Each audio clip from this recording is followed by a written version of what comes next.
Hey there, guitar fanatics. Today we are going to talk about how to solo over a 12-bar blues and really nail the chord changes. I heard a very famous blues player say once that it's easy to get started playing the blues, but then you can spend years or even the rest of your life trying to get good at playing it.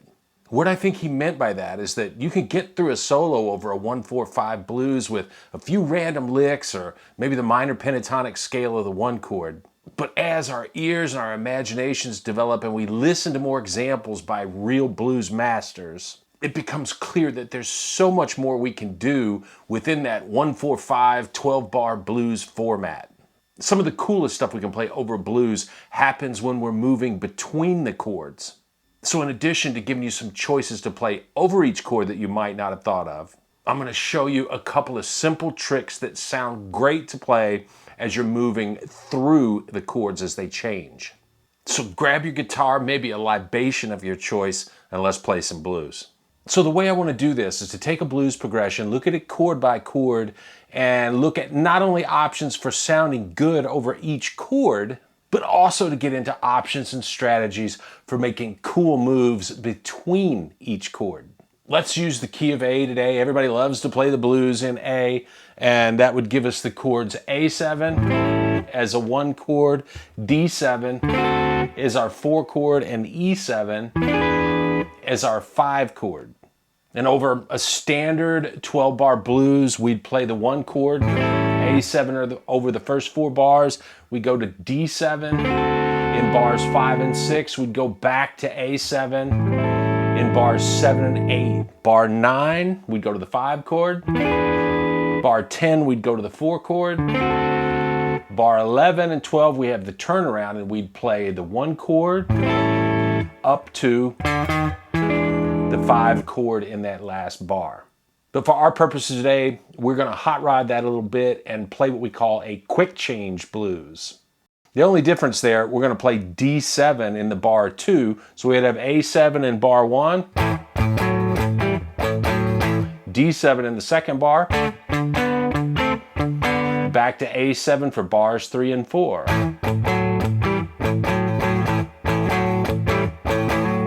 And the rest of the structure would be the same as a standard blues. That quick change in bar 2, well, it gives us another opportunity to be melodic with our soloing, as opposed to just sitting on that A7 chord for 4 bars. So not only does it sound cool, I think it makes it more fun as a player. Now here's the first thing you need to get down to really start nailing the chord changes. When folks first get started playing the blues, they almost always use the minor pentatonic of the 1 chord. In this case, A minor pentatonic, because our 1 chord is A7, and they'll end up playing A minor pentatonic over the entire 12 bars.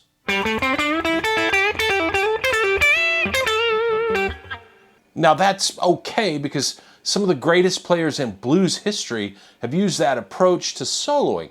But there's a problem that's inherent to using that minor pentatonic if you really want to nail your chord changes.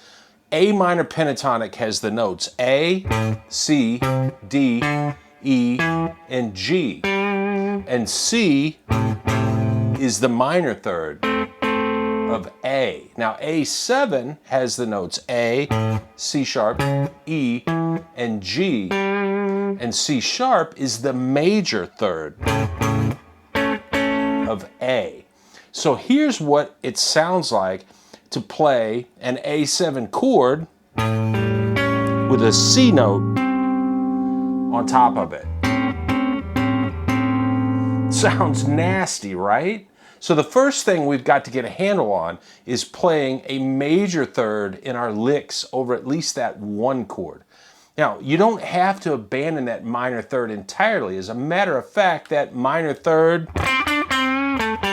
major third clashing thing is kind of what we think of as a bluesy sound. But we want to start using that minor third as more of a passing tone.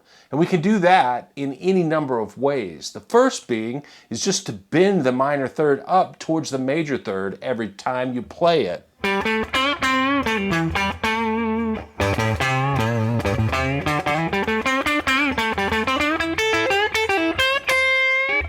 Another way to do it is every time we play the minor third, play the major third right after it.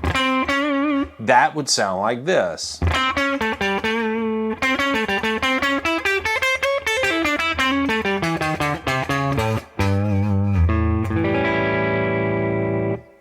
And that concept works over each of the 3 chords in our 12-bar blues. Check this out. Here's that concept playing the major third after we play the minor third over E7.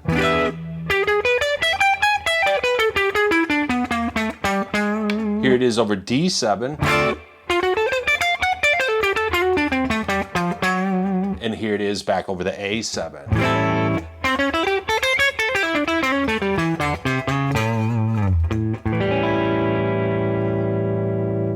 Now, if we go chord by chord, we can make up a list or an inventory of the tools that we can use to make up licks and phrases over each one. Let's start with A7. Now, we've already mentioned A minor pentatonic and making sure we highlight that minor third to major third in our minor pentatonic licks.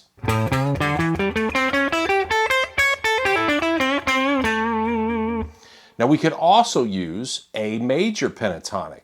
And the cool thing there is we can take licks and patterns that we know in A minor pentatonic and just drop them down the neck 3 frets. And they become major.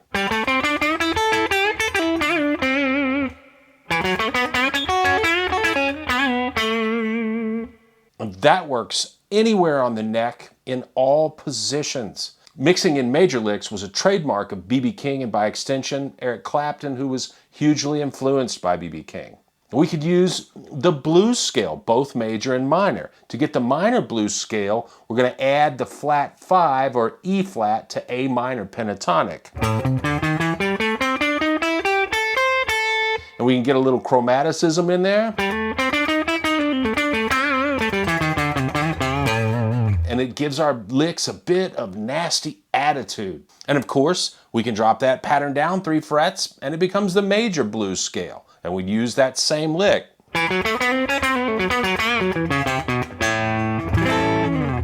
Now, you hear a lot of great blues licks that are triad based, like this one.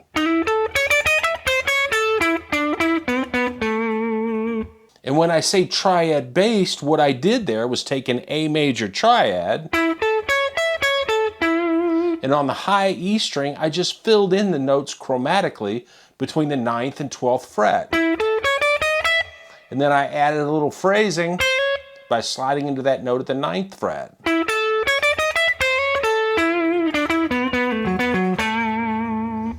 So we took that simple triad shape and we fancied it up. Triads are great for making up licks like that all over the fretboard. How about an A dominant 7 arpeggio? And here's another shape up at the 12th fret. Now we could make up licks using just 3 or 4 strings, like that shape at the 12th fret. If I take the shape and I play the G, the E, and then I bend that C, which is the minor third, up to the major third, it gives us a cool little lick. We could also go down to that 5th fret and play a cool lick there, just using that little shape. Or we could make a lick out of the shape that moves all the way across the fretboard.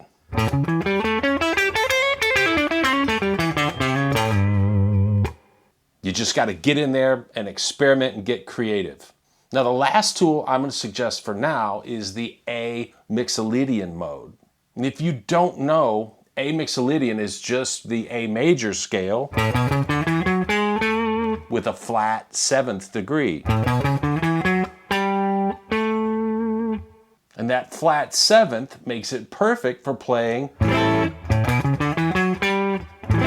over a dominant 7 chord. And of course, we're not just going to run the scale up and down. That's lame and boring. But we can get away with playing scale patterns if we spice it up with some simple slides and bends.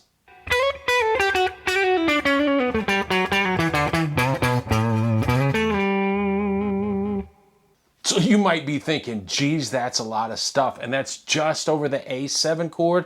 What about D7 and E7? Well, here's some great news. Every single concept that we just talked about using over A7, well, they're going to work perfectly if you just transpose those ideas to fit over D7 and E7. For instance, let's just use a dominant 7 lick over each of the 3 chords. Here's E7, here's D7, and here's A7.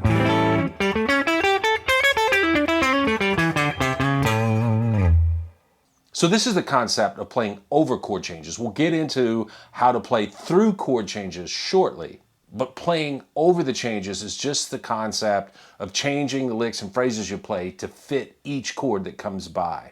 When I play these arpeggios,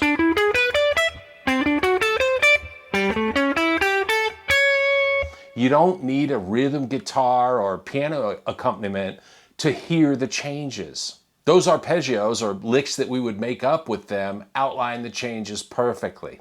And you don't always have to do that. Like I mentioned before, so much great blues music has been made with just playing the minor pentatonic of the 1 chord over everything. But as a soloist, trying to approach each chord gives you so many more options of what to play.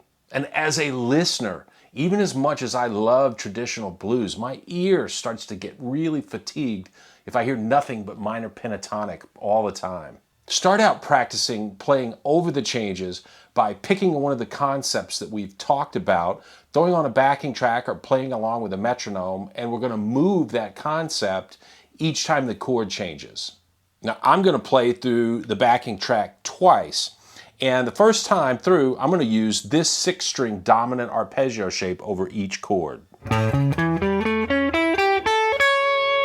And the second time through, I'm going to play this short major blues scale lick. Now, I'll use the major blues scale if we only sit on a chord for 1 measure. But if we stay on a chord for 2 measures, I'll play that major lick on the first measure, and then I'll slide up 3 frets and play minor on the second measure. I'll put up a graphic to show you what I'm doing each time the chords change. Check it out.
Obviously, there are a couple things about those examples that are different than they would be if we were actually playing a blues solo.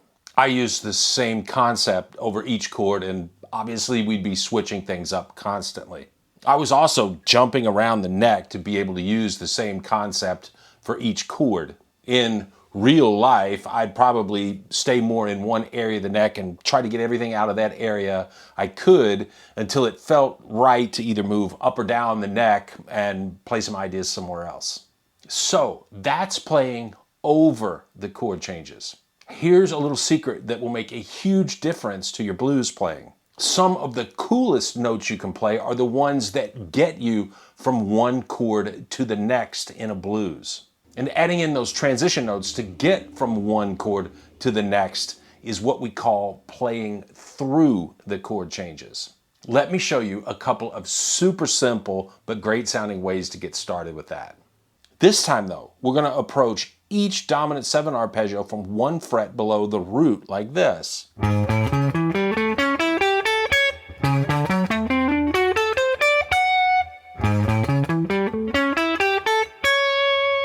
And just that little half-step chromatic movement, it's a signal to the listener. Hey, the chord is about to change and, well, I'm this super slick and skilled guitarist, right? So I'm letting you know. Let me play that idea through the backing track so you can hear it with some musical context. Here we go.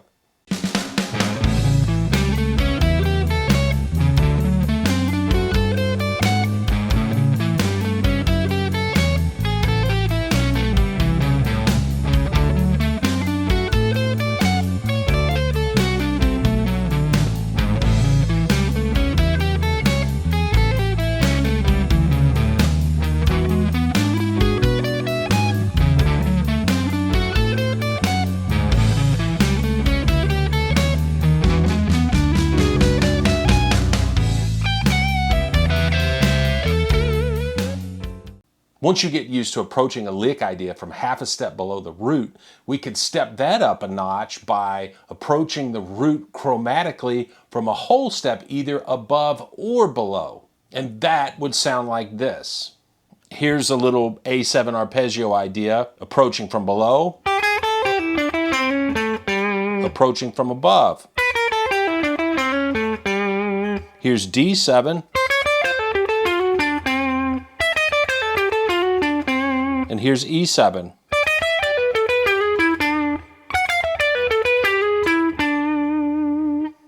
That is a killer sound, and we don't have to do that with just the root note. We can approach any of the notes of that arpeggio, the root, the fifth, the major third, the flat seventh. Let me give you some examples of how that would sound. Here we're going to approach the root like we did that first time from below. What if we approach the fifth? How about the major third? Or the flat seventh? It's all about how you resolve the idea once you reach that chord tone. Now, I'm going to run through the backing track twice. The first time through, I'll approach the root note of each arpeggio from a whole step below. The second time through, I'll use our chromatic approach to approach each note of the arpeggio, and I'll mix it up coming from above or below. Here we go.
I hope you're getting a good sense of how this can really supercharge your blues playing, your ability to be melodic, but also to weave in and out of chord changes.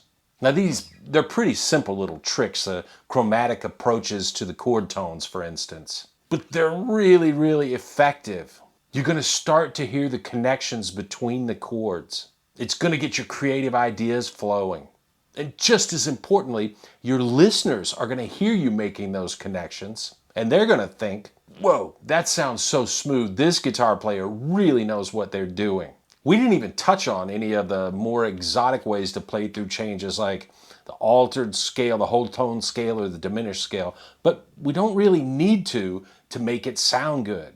Now I'm going to play you out improvising with these ideas over the backing track. Keep working hard and having lots of fun playing that guitar. Have a listen to this, and I'll see you soon.